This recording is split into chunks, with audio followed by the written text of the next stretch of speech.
intentando mostrar cómo las causas que generaron el golpe de Estado, algunas de ellas siguen estando presentes hoy. ¿Por qué solamente cuando se habla de memoria se habla del 76 y no de los otros golpes de Estado?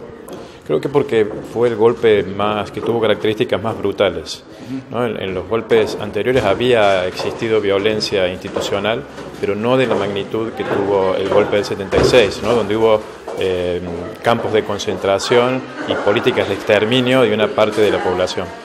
¿Fue la única dictadura en Latinoamérica que ha dejado desaparecidos en gran número como en nuestro país? No ha sido la única, ¿no? La dictadura de Chile también tuvo muchos desaparecidos, no tantos como en Argentina, pero creo que lo que caracterizó al golpe argentino fue el nivel de planificación para llevar adelante estas políticas. Bueno, hubo un plan para Latinoamérica, ¿no? Que fue el Plan Cóndor, que fue diseñado por Estados Unidos. Así que no es casualidad. Algo que vemos en Latinoamérica usualmente es que lo que sucede en un país se replica en otros. Y uno se pregunta, bueno, que es una casualidad curiosa. Bueno, no es casualidad. Latinoamérica es generalmente presa de este tipo de políticas globales. Un elemento de la matriz política que generó el golpe fue el desprestigio de los políticos de profesión, ¿no? Desde el golpe del 30, pasando por el 55 y el 73, lo que hubo antes haciendo que el golpe pudiese germinar fue un discurso desprestigiando a los políticos, diciendo que todos eran corruptos, que todos eran inútiles, que todos eran despilfarradores, y eso preparó el terreno para que ocuparan los puestos políticos quienes no eran políticos de profesión, ¿no? Antes los militares, hoy los empresarios y gerentes, pero la matriz sigue siendo la misma.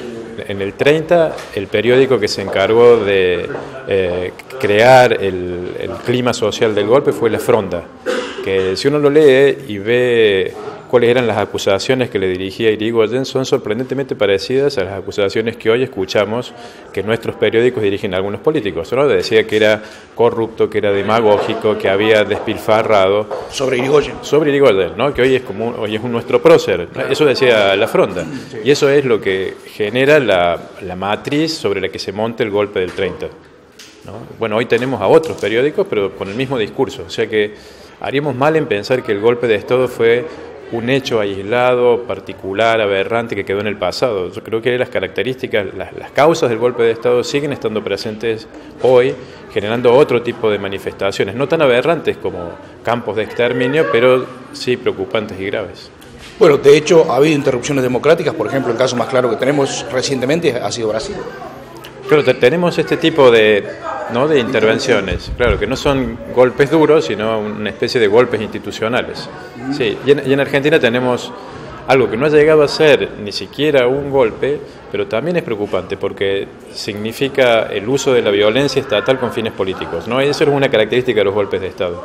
En Argentina tenemos el uso de la violencia estatal a través de ciertos fiscales y jueces con fines políticos. Entonces, si uno no ve las continuidades, creo que se pierde algo de lo que está sucediendo hoy. Me imagino que habrá intereses en que esto ocurra. ¿Alguien saldrá beneficiado? En los golpes de Estado siempre en la Argentina han salido beneficiados los mismos grupos económicos, lo cual es otra peculiaridad, ¿no? Que todos los golpes de Estado han tenido el mismo tipo de política económica. Así que si uno se pregunta quién sale beneficiado con los golpes de Estado, tiene que ver a quiénes beneficia económicamente los golpes, ¿no? Además de lo ideológico.